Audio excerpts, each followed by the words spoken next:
हरिओम। सनातन podcast में आपका हार्दिक स्वागत है। हम अपनी रामचरितमानस श्रृंखला को आगे बढ़ाएंगे। पिछली बार हमने देखा था कि कैसे श्री हनुमान जी ने अकेले ही पूरी लंका को भस्म कर दिया था। पर सोचने वाली बात यह है कि लंका का दहन सिर्फ इमारतों का दहन नहीं था। नहीं, बिल्कुल नहीं। वो रावण के अहंकार का, उसकी अजेयता के भ्रम का दहन था। आज हम इसी की गहराई में उतरेंगे। हम देखेंगे कि जब कोई शक्तिशाली सत्ता पहली बार अपनी दुर्बलता का सामना करती है तो उसके भीतर क्या उथल-पुथल होती है। बहुत ही सुंदर भूमिका बांधी आपने। आज की चर्चा का केंद्र यही है, भय का मनोविज्ञान।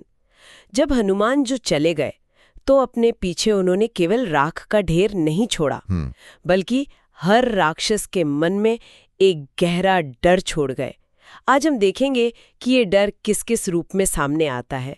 एक पत्नी के प्रेमपूर्ण उपदेश में, और एक भाई के धर्मनिष्ठ परामर्श में, और एक अभिमानी राजा के उपहास और अहंकार में। बिल्कुल। तो चलिए गोस्वामी तुलसीदास जी के शब्दों से ही देखते हैं कि उस भयभीत लंका का वातावरण कैसा था। जी। जहां तहां निशिचर रहे इस शंका, जबते जारी गयो कपिलंका। निज निज गृहे सभे करहि विचारा, नहीं निशिचर कुल केरि उबारा। अब इन पंक्तियों को केवल पढ़कर आगे नहीं बढ़ सकते। नहीं, इनमें जो भाव छिपा है उसे समझना होगा। रही सशंका, वो केवल डरे हुए नहीं हैं, वो शंका में जी रहे हैं। अच्छा, शंका। हाँ, शंका। शंका किस बात की? अपनी शक्ति की, अपने राजा की, अपने अस्तित्व की। अब तक जो राक्षस कुल खुद को अजेय समझता था, उसके मन में ये प्रश्न उठ खड़ा हुआ है कि क्या हमारा कोई भविष्य भी है? नहीं निशिचर कुल केरि उबारा। जी, ये एक तरह की निराशाजनक स्वीकृति है कि अब इस कुल को बचाने का कोई मार्ग नहीं है। और ये डर केवल सैनिकों तक या राज दरबार तक ही सीमित नहीं था, है ना? ये तो आम जनता तक पहुंच चुका था। बिल्कुल। एक अकेले वानर ने जो किया, उसने पूरे राक्षस समाज के आत्मविश्वास को जड़ से हिला दिया।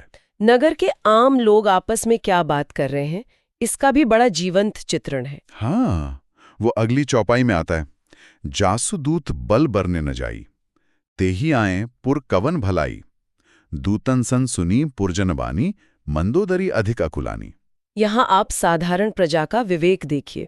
वो कह रहे हैं कि जिसके दूत में इतना अकल्पनीय बल है कि उसका वर्णन भी नहीं किया जा सकता, जरा सोचो जब वो स्वयं आएगा तब हमारा क्या होगा। ये एक सीधा सरल तर्क है। हाँ, बिल्कुल। एक ऐसा तर्क जिसे बड़े बड़े मंत्री और स्वयं रावण नहीं समझ पा रहे हैं। और जब ये आवाज महारानी मंदोदरी के कानों तक पहुंची तो वे अधिक अकुलानी और भी व्याकुल हो गईं। क्योंकि वो समझ गईं कि यह प्रजा का भय निराधार नहीं है, ये आने वाले विनाश की आहट है। और यहीं से मंदोदरी का चरित्र उभर कर सामने आता है, एक विवेकशील पत्नी के रूप में जो अपने पति को इस आपदा से बचाने का शायद एक अंतिम प्रयास करती हैं। जी, और उनका तरीका देखिए, कितना सधा हुआ और नीतिपूर्ण है। वो क्रोध या उलाहना नहीं देती। रहसी जोरी करे पति पग लागे, बोली बचन नीति रस पागे। कंथ करश हरिसन परिहरहूं, मोर कहा अति हित हियन धरू। नीति रसपागी, उनकी वाणी नीति के रस में डूबी हुई है। ये कोई कूटनीति नहीं है, ये प्रेम और धर्म की नीति है। वो एकांत में जाती हैं, हाथ जोड़कर पति के चरणों में झुक जाती हैं। ये किसी भी अभिमानी व्यक्ति के अहंकार को शांत करने का सबसे उत्तम तरीका है ना? बिल्कुल। वो सीधे ये नहीं कहती कि तुमने गलती की, वो कहती हैं श्री हरि से विरोध छोड़ दीजिए, मेरी बात को अपने हृदय के लिए हितकर समझकर धारण कीजिए। वो खुद को शत्रु नहीं, हितैषी के रूप में प्रस्तुत कर रही हैं। ये उनकी बुद्धिमत्ता है। और फिर वो उसे उस कठोर वास्तविकता का स्मरण कराती हैं जिसे रावण शायद भूलना चाह रहा है। हाँ, वो उस भय की गहराई को नापती हैं जो हनुमान जी फैला गए थे। समुझत जास दूत कई करनी, स्त्रवहि गर्भ रज नीचर धरनी। तासु नारी निज सचिव बोलाई, पठवहु कंथ जो चाहोहु भलाई। ये पंक्ति तो रोंगटे खड़े करना दे वाली है। ये केवल एक शारीरिक घटना का वर्णन नहीं है। नहीं, ये मनोवैज्ञानिक युद्ध में राक्षस कुल की पराजय का सबसे बड़ा प्रतीक है। आप सोचिए, श्री राम की सेना का एक भी बाण अभी चला नहीं है और यहाँ राक्षसों की अगली पीढ़ी गर्भ में ही समाप्त हो रही है। इसका मतलब हनुमान जी ने केवल लंका की इमारतें नहीं जलाईं, उन्होंने राक्षसों के भविष्य के विश्वास को जलाकर राख कर दिया है। इसी गहरे सत्य को समझाते हुए मंदोदरी एक व्यावहारिक सलाह देती हैं, यदि अपना भला चाहते हैं तो सीता जी को वापस भेज दीजिए। अपनी बात को और प्रभावशाली बनाने के लिए वो एक ऐसी उपमा का प्रयोग करती हैं जो बहुत बहुत काव्यमयी होने के साथ साथ भयावह भी है। जी, वो सीता जी की तुलना किसी शस्त्र से नहीं करती, बल्कि प्रकृति की एक शक्ति से करती हैं। तब कुल कमल बिपिन दुखदाई, सीता सीत निसा सम आई, सुनहु नाथ सीता बिनु दीन है, हित न तुम्हार शंभु अजकीन है। अद्भुत, क्या उपमा है। वो कह रही हैं, आपका कुल एक सुंदर खिले हुए कमलों के वन की तरह है, पर सीता जी इस वन के लिए दुख देने वाली, पाला गिराने वाली कड़ाके की ठंड की रात बनकर आई हैं। जरा सोचिए, पाला किसी एक कमल को नहीं मारता। नहीं, वो तो पूरे के पूरे वन को नष्ट कर देता है, चुपचाप, बिना किसी शोर के। वो रावण को ये समझाने का प्रयास कर रही हैं कि ये कोई युद्ध नहीं है जिसे तुम जीत या हार सकते हो। ये एक प्राकृतिक आपदा की तरह है जो तुम्हारे पूरे कुल को समाप्त कर देगी। इसीलिए वो कहती हैं कि सीता को लौटाए बिना स्वयं ब्रह्मा और शिव भी तुम्हारी सहायता नहीं कर सकते। और फिर अपनी बात को सिद्ध करने के लिए वो एक अंतिम अकाट्य तर्क एक दोहे के रूप में रखती हैं। जी, जिसमें वो आने वाले युद्ध का पूरा चित्र खींच देती हैं। राम बान अहिगन सरिस, निकर निसाचर भेख, जब लगी ग्रसत न तब लगी, जतनु करहु तज टेक। रूपक की शक्ति देखिए। वो ये नहीं कह रही कि राम के बाण हमारी सेना को मार देंगे। वो कह रही हैं कि राम के बाण सर्पों का समूह है और हमारी सेना मेढकों का झुंड। अच्छा, अब सर्प और मेढक के बीच युद्ध नहीं होता। नहीं, वो तो भोजन की एक प्राकृतिक श्रृंखला है। वो तो भोजन की प्राकृतिक श्रृंखला है। सर्प का मेढक को निगल जाना एक स्वाभाविक, अवश्यंभावी और एकतरफा प्रक्रिया है। इस उपमा से मंदोदरी ये स्पष्ट कर रही हैं कि ये युद्ध बराबरी का नहीं होगा, ये तो विनाश लीला होगी। इसीलिए वो कहती हैं कि जब तक ये संघार शुरू नहीं होता, अपना हट छोड़कर कुछ यत्न कर लीजिए। एक पत्नी द्वारा इतने तर्क, प्रेम और नीति से समझाने के बाद तो किसी भी विवेकशील व्यक्ति का हृदय पिघल जाना चाहिए। पर रावण की प्रतिक्रिया क्या थी? रावण हंसा। हाँ, वो हंसा, और ये हंसी उसकी सबसे बड़ी हार है।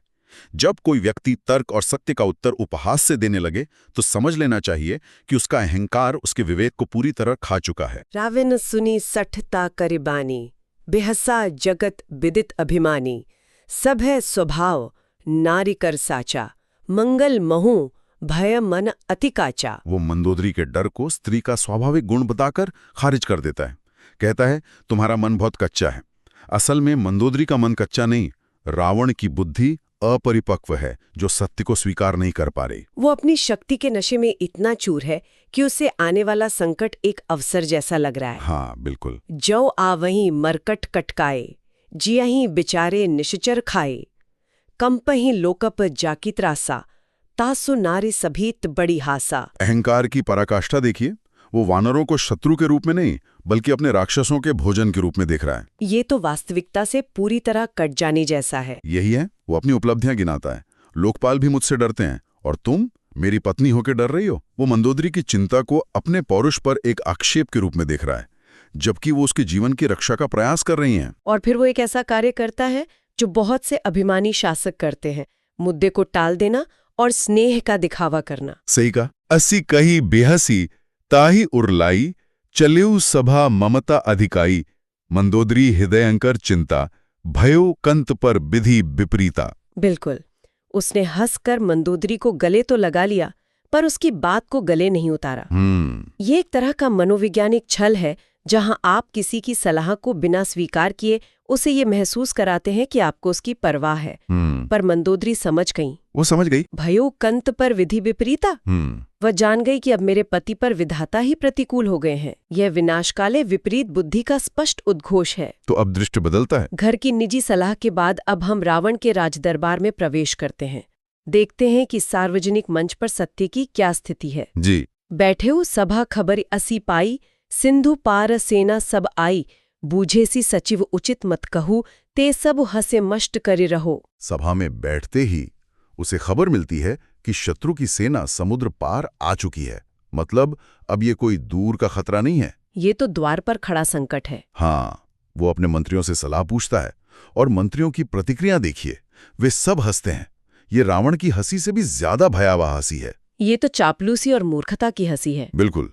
वे कहते हैं चुप रहिए, इसमें सलाह की क्या बात है। वे उसे सच्चाई का आईना दिखाने के बजाय उसके अहंकार को और चमकाते हैं। जी, उसे एक ऐसे भ्रम में रखते हैं जो अंततः उसे ले डूबेगा। जीते हूँ सुरासुर तब श्रम नाही, नर बानर कही लेखे माही। यह एक ऐसे इको चेम्बर या कह सकते हैं प्रतिध्वनि कक्ष का सटीक उदाहरण है, जहां शासक केवल वही सुनता है जो वह सुनना चाहता है। सही बात है। मंत्री कह रहे हैं आपने तो देवताओं और असुरों को बिना परिश्रम की जीत लिया था, ये मनुष्य और वानर किस गिनती में हैं? वे उसे उसकी पिछली सफलताओं की याद दिलाकर उसकी वर्तमान की चुनौती को तुच्छ बना रहे हैं। ये किसी भी नेतृत्व के लिए सबसे खतरनाक स्थिति होती है। और इसी स्थिति पर गोस्वामी जी एक ऐसी नीति की बात कहते हैं जो सार्वभौमिक और सार्वकालिक है। जी, ये दोहा आज भी उतना ही प्रासंगिक है जितना तब था। सचिव वैद गुरु तीनी, जो प्रिय बोले ही भयास, राज धर्म तन तीनी कर, होए बेगी ही नास। अद्भुत दोहा है। मंत्री, वैद्य और गुरु, ये तीन यदि डर से या किसी लाभ के लालच में अप्रिय किंतु सत्य बात न कहकर केवल प्रिय लगने वाली झूठी बात कहें, तो क्रमशः राज्य, शरीर और धर्म, इन तीनों का शीघ्र नाश हो जाता है। शीघ्र नाश हो जाता है। और रावण के मंत्री बिल्कुल यही कर रहे हैं। वे अपने राजा के विनाश का मार्ग प्रशस्त कर रहे हैं। ये यस मैन संस्कृति पर सदियों पुरानी एक तीखी टिप्पणी है। लेकिन उसी चापलूसों से भरी सभा में, जहां सत्य बोलना लगभग मृत्यु को निमंत्रण देने जैसा था, वहां एक साहसी स्वर गूंजता है, रावण का छोटा भाई विभीषण। जी, सोई रावण कहाँ बनी सहाई, अस्तुति करही सुनाई सुनाई। हाँ, जिस समय मंत्री रावण की झूठी प्रशंसा कर रहे थे, ठीक उसी अवसर पर विभीषण जी का आना एक नाटकीय मोड़ है। ये मानो अंधकार से भरे कमरे में किसी ने एक दीपक जला दिया हो।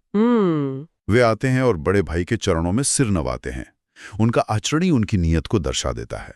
और उनकी विनम्रता देखिए, वो आते ही बोलना शुरू नहीं कर देते, वो पहले आज्ञा की प्रतीक्षा करते हैं। हाँ, पुनि सिर नाई बैठी निज आसन, बोला बचन पाई अनुशासन, जो कृपाल पूछहु मोहि बाता, मति अनुरूप कहूँ हित ताता। उनका हर कदम नपातोला है। सिर नवाकर अपने आसन पर बैठते हैं और जब रावण आज्ञा देता है तब बोलते हैं। और कहते क्या हैं? जब आपने पूछा ही है तो मैं अपनी बुद्धि के अनुसार हित की बात कहता हूँ। मतलब वो ये दावा नहीं कर रहे कि मैं सर्वज्ञ हूँ। नहीं, बिल्कुल नहीं। वो अपनी सीमित बुद्धि का हवाला दे रहे हैं। ये एक बुद्धिमान व्यक्ति का लक्षण है, जो कठोर सत्य बोलने से पहले एक विनम्र भूमिका बनाता है। और विभीषण की सलाह मंदोदरी की सलाह से एक कदम आगे है। वो सीधे समस्या की जड़ पर प्रहार करते हैं, पराई स्त्री का हरण। जी, जो अपन चाही कल्याणा, सुजस सुमति शुभ गति सुखनाना, सो पर नारी लिलार गुसाई, तजऊ चौथी के चंद की नाई। यह धर्म का सार है। वो कहते हैं कि जिसे भी अपना कल्याण, यश, सुबुद्धि और सुख चाहिए, उसे पराई स्त्री के मस्तक को चौथ के चंद्रमा की तरह त्याग देना चाहिए। चौथ का चांद। हाँ, ये उपमा बहुत गहरी है। जैसे चौथ का चांद देखने पर कलंक लगता है, उसी प्रकार परस्त्री पर दृष्टि डालना भी चरित्र पर कलंक है। यह केवल शारीरिक संबंध के नहीं, यह दृष्टि के संयम की बात है, जो पाप का पहला द्वार है। इसके बाद वो 2 और सार्वभौमिक नियम बताते हैं। हाँ, जो किसी भी शासक के लिए चेतावनी है। 14 भुवन एक पति होई, भूत द्रोह तिष्ठई नहीं सोई, गुण सागर नागर नरजो, अलप लोभ भल कहे न को। पहला, भूत द्रोह। चाहे कोई 14 भुवनों का स्वामी क्यों न बन जाए, यदि वो जीवों से वैर करता है तो वो टिक नहीं सकता। ये प्रकृति का नियम है। दूसरा, लोभ। चाहे कोई कितना भी गुणी और चतुर क्यों न हो, यदि उसमें थोड़ा भी लोभ है तो कोई उसे भला नहीं कहता। ये दोनों बातें सीधे सीधे रावण पर लागू होती हैं। बिल्कुल। वो शक्तिशाली है पर भूतद्रोही है। वो ऐश्वर्यवान है पर सीता जी के प्रति उसका लोभ ही उसके विनाश का कारण बन रहा है। अपनी बात को समेटते हुए विभीषण एक दोहे में उन 4 कारणों को स्पष्ट करते हैं जो मनुष्य को नरक की ओर ले जाते हैं, और वो चारों रावण में मौजूद हैं। जी, ये गीता के उपदेश जैसा है। काम, क्रोध, मद, लोभ, सब नाथ नरक के पंथ, सब परिहरि रघुबीर ही भजहूँ, भजईं जही संत। काम, क्रोध, मद और लोभ, ये नरक के 4 मार्ग हैं। विभीषण मानो रावण के चरित्र का एक्सरे कर रहे हों। हाँ। सीता के प्रति काम, हनुमान जी के कृत्यों पर क्रोध, अपनी शक्ति का मद और पर संपत्ति यानी सीता जी का लोभ। और समाधान भी बताते हैं, इन सब को छोड़कर श्री रघुवीर को भजिए जिन्हें संत बचते हैं।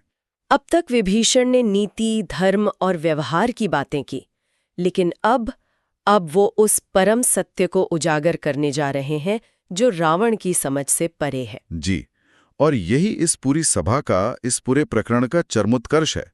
वो बताते हैं कि श्रीराम हैं कौन। तात राम नहीं नर भूपाला, भुवनेश्वर काल हुकर काला, ब्रह्म अनामय अज अघवंता, व्यापक अजित अनाधि अनंता। यह विभीषण का सबसे साहसी और सबसे महत्वपूर्ण कथन है। वो रावण के सबसे बड़े भ्रम को तोड़ रहे हैं। वो कह रहे हैं, हे तात, राम कोई साधारण मनुष्य या राजा नहीं है। वे समस्त लोकों के स्वामी और काल के भी काल है। इसका अर्थ है कि वो समय और मृत्यु की सीमाओं से परे हैं। बिल्कुल।